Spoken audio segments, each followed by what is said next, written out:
అదరగొట్టే కారం రంగు రుచి ఆచి కారం పొడి. బిగ్ బాస్ సీజన్ 9 చరిత్ర పుటల్లో నిలిచిపోయే ఒక అద్భుత ఘట్టం ఆవిష్కృతమైంది. ఇన్నాళ్ళు సెలబ్రిటీల అడ్డగా గ్లామర్ ప్రపంచానికి కేర్ ఆఫ్ అడ్రస్ గా ఉన్న బిగ్ బాస్ హౌస్ లో ఒక సామాన్యుడు సంచలనం సృష్టించాడు. దేశం కోసం సరిహద్దుల్లో తుపాకీ పట్టిన చేతులే నేడు బిగ్ బాస్ టైటిల్ ట్రోఫీని గర్వంగా ఎత్తుకున్నాయి. వేలాది మందిని దాటుకుని అగ్ని పరీక్షలు నెగ్గి హౌస్ లో అడుగుపెట్టిన ఆ ఒక్కడు నేడు కోట్లాది మంది తెలుగు ప్రేక్షకుల హృదయాలను గెలుచుకున్నాడు. అతడే మన జవాన్, మన బిగ్ బాస్ సీజన్ 9 విజేత కళ్యాణ్ పడాలా. అసలు ఒక సాధారణ మధ్యతరగతి కుటుంబం నుంచి వచ్చిన కళ్యాణ్ ప్రయాణం ఎలా మొదలైంది? ఆర్మీ యూనిఫామ్ నుంచి బిగ్ బాస్ విన్నర్ టీషర్ట్ వరకు సాగిన అతడి ప్రయాణంలో ఎన్ని అవమానాలున్నాయి, ఎన్ని కన్నీళ్లున్నాయి. ఒక మిడిల్ క్లాస్ కుర్రాడు కింగ్గా ఎలా మారాడో తెలిస్తే ఖచ్చితంగా మీ కళ్ళు చెమర్చుతాయి. ఆ రోలర్ కోస్టర్ జర్నీ గురించి పూర్తిగా నేను మీకు చెప్పే ప్రయత్నం చేస్తాను. కళ్యాణ్ పడాలా ఈ పేరు ఇప్పుడు సోషల్ మీడియాలో ఒక సెన్సేషన్. బట్ ఈ విజయానికి వెనక ఎన్నో ఏళ్ల కష్టం దాగుంది. సాధారణ మధ్యతరగతి కుటుంబంలో పుట్టిన కళ్యాణ్ చిన్నప్పటి నుంచే నటుడు కావాలని కలలు కన్నాడు. కానీ మనందరికీ తెలిసిందే కదా, మధ్యతరగతి ఇళ్లలో కలల కంటే బాధ్యతలే ముఖ్యం. అందుకే కన్నవారి కోసం, కుటుంబం కోసం తన ఇష్టాన్ని పక్కన పెట్టి ఆర్మీలో చేరాడు. సిఆర్పిఎఫ్ జవాన్గా 3 ఏళ్లు దేశానికి సేవలందించాడు. ఓ పక్క దేశ సేవ చేస్తున్న తన మనసులో మాత్రం నటన అనే కోరిక నిద్రపోనివ్వలేదు.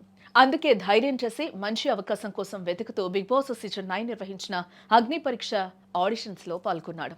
వేలాది మంది పోటీ పడినా తనలోని పట్టుదల అతన్ని ఫస్ట్ కామనర్ గా హౌస్ లోకి పంపించింది. హౌస్ లోకి అడుగు పట్టడం ఒక ఎత్తు అయితే అక్కడ నెట్టుకు రావటం మరో ఎత్తు. మొదటి 2-3 వారాలు కళ్యాణ్ ప్రయాణం అంత సాఫీగా ఏం సాగలేదు. హౌస్ వాతావరణానికి అలవాటు పడలేక, గేమ్ అర్థం కాక తడబడ్డాడు. ముఖ్యంగా కంటెస్టెంట్ తనూజ చుట్టూ తిరుగుతూ గేమ్ పక్కన పెట్టాడనే విమర్శలు కూడా వచ్చాయి.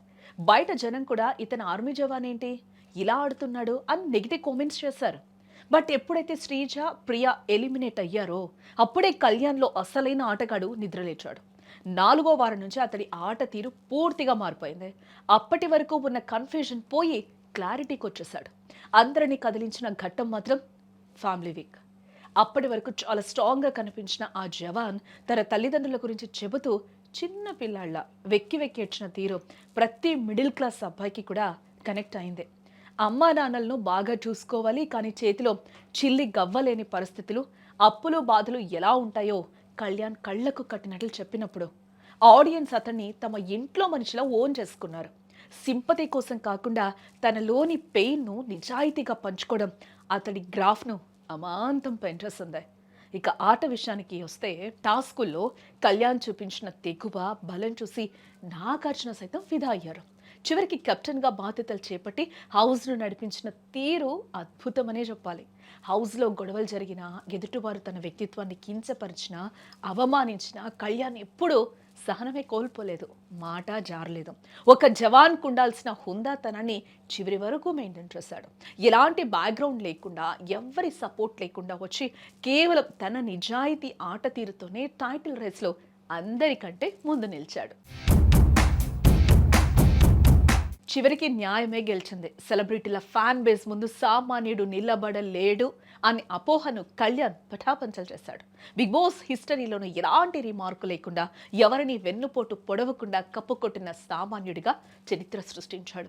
ఈ విజయం కేవలం కళ్యాణ్ది మాత్రమే కాదు, కష్టపడి పైకి రావాలనుకునే ప్రతి సామాన్యుడిది. నిజాయితీగా ఆడితే కామనర్గా కూడా బిగ్ బాస్ కింగ్ అవ్వగలడని నిరూపించాడు కళ్యాణ్.